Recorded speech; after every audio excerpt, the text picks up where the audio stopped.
Honorable Gajendra Kumar Ponnambalam, you have 10 minutes. I thank you, Honorable Presiding Member. Sir, we are discussing today the present crisis faced by the Sri Lankan state. It is not just the government, it is in fact the state that is in crisis.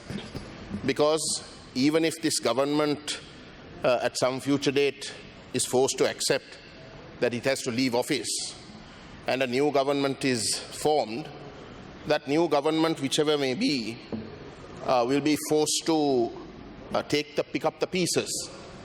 And that is what the state is in. It is in pieces. So the reaction that we have outside the parliament, on the streets, in ordinary villages, in big cities, primarily in the south but also certainly in the northeast, is that this situation has arisen because this government primarily has failed in its duty to govern. They have failed because of their incapacity to govern. When the government was making mistakes, when those mistakes were quite obvious, the opposition consistently pointed out alternate processes that could be taken. But the government chose to ignore them simply because they had a 2/3 majority in this house. And you had a president who won with a majority of 1.3 million. This government thought that they could do anything. They could get away with anything. And more than anything else, precisely because they had such a mandate, they thought that they are actually capable of dealing with a situation that the Sri Lankan state has probably, arguably, never faced in the past. Well, they have failed. And that failure has been understood by the general public. And that is why these very same people who gave this government a 1.3 million advantage when they voted for President Gotabaya Rajapaksa, and these very same people who gave this government a 2/3 majority, today see no other way than to demonstrate to this government that they have withdrawn those mandates, that those mandates they wish to withdraw, and they want this government to understand that message. And the only way in a democratic system where you have elections every 5 years or 4 years, Sri Lanka 5 years, the only way in which in a democratic country, when a mandate has been given but the people decide that that mandate must be withdrawn, that they want to withdraw it, is to in fact get on the streets. And that is what they're doing. So if there is to be any form of accountability, the fact that the president must go, must resign forthwith, that this government must also resign forthwith, must be something that is above question. It is our reading, Honorable Presiding Member, that the only way in which the public's outcry can be contained, managed for the future, is if the government gets this message straight away. President Gotabaya Rajapaksa must resign and this government must leave. But there is a gap. Unfortunately, we are also constrained by what is known as a constitution.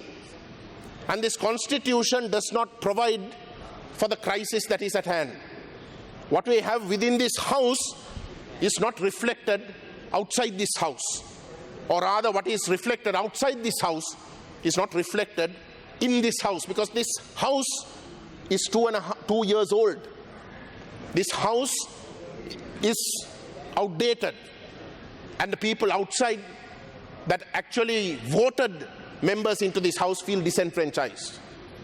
So in that case, under the constitution, if the president has to go, he has to resign, means it is this house that has to appoint someone from within this house. But this house, as I said earlier, is redundant. 2/3 majority, this government cannot even dream of if there is an election tomorrow, Honorable Presiding Member. And therefore, this house cannot be expected to appoint a president even if Gotabaya Rajapaksa resigns. And it is for that reason that we say that there must be certain interim measures. Firstly, if the public outcry and if the crisis that is leading to a situation that could become ungovernable, completely ungovernable, is to be in some way contained, we need to have an assurance coming out of the president's own mouth that he will go immediately. Secondly, we need assurance that this government will also go.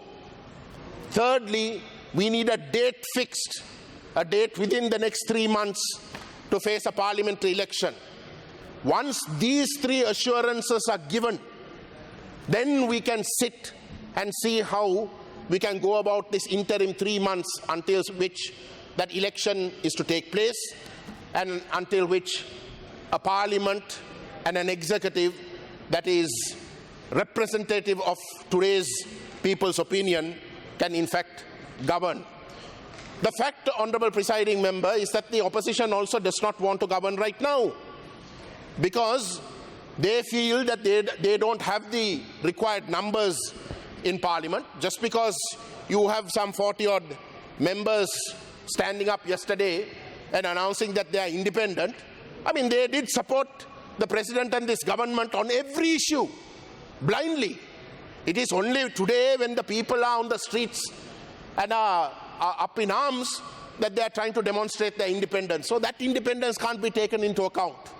And no reasonable thinking person in opposition will be confident enough to take on the mantles of government unless they are assured that their numbers and their interests in this house can be to some sense assured so that they can take the tough decisions that ought to be taken if this country is ever recovered. Finally, therefore, Honourable Presiding Member, I also wish to plead with the ordinary Sinhalese people who are today protesting. For the first time in the history of this country, they are protesting not only the economic crisis, but they are protesting the way in which government and state is acting. For the first time, you have the might of the military being unleashed against them, the might of the state being unleashed against them. And they are beginning to see how dangerous and how disenfranchised they are in a state where politicians only think of themselves, in a state where the politicians have lied to them for decades, not just over the last 2-3 years, but for decades. And where they realize that they have been robbed. They have been robbed. It is not the Northeast or the Tamil people who have been robbed. They have been robbed for 74 years. And we have been telling that through our mandates given in the Northeast that we have been robbed. But today, even the Sinhalese people themselves are being robbed. And that is why they are on the streets. This moment is a golden moment. This moment is a golden moment to make a change in this country that will result in a total new beginning, where Sri Lanka can actually represent all its peoples, where Sri Lanka can celebrate its multiple identities as Tamil-speaking nations and a Sinhalese-speaking nation. That reality must not be ignored. You have for the first time this opportunity where the Tamil people are willing to support you in that change. But you must support us.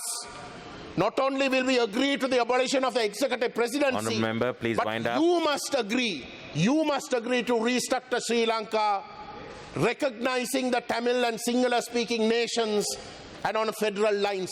Your unitary concept is outdated. You've had it for 74 years. You've had it for the last 12 years, even after the destruction of the LTT, but you have failed using that very same state structure. For God's sake, wake up. What these politicians have cheated you about, they are also cheating you when they say that federalism is for separation. Honourable Member, please wind up. It is not. I'm winding up. Just one simple point, Honourable Presiding Member. Hambantota district had to wait for a President Rajapaksa to develop. Probably the second most important family amongst the Sinhalese. Honorable today. member, But everyone it is had to limited to 10 wait minutes. for a Please Mahinda wind up. Rajapaksa or a Gotabaya Rajapaksa to develop to what it is today. Shouldn't this development take place regardless? Shouldn't this development take place all over the Honorable island? member, please wind up. Should it only take place when a particular personality is in power? If it Thank is you. to take place equally all over, Honorable member, then please you have wind to up. get Thank rid you. of this notion of a unitary state. You have to take power to the grassroots. You have to. Thank you, honorable member. I'm winding up, sir. You have to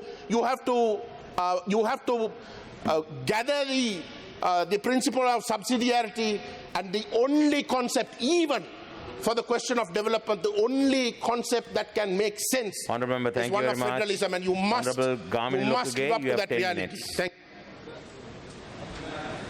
ගරු සභාපතිතුමනි මේ වැදගත් අවස්ථාවේදී If he comes, වචන කීපයක් කතා කිරීම ලැබීම ගැන ස්තුතිවන්ත වෙනවා. අද ඊටාම වැදගත් කරුණු ගණනාවක් පක්ෂ විපක්ෂ අය කතා කරා.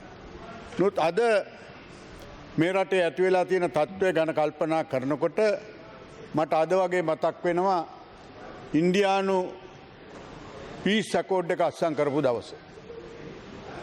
එදා මේ වගේම කැරැල්ලක් මේ රටේ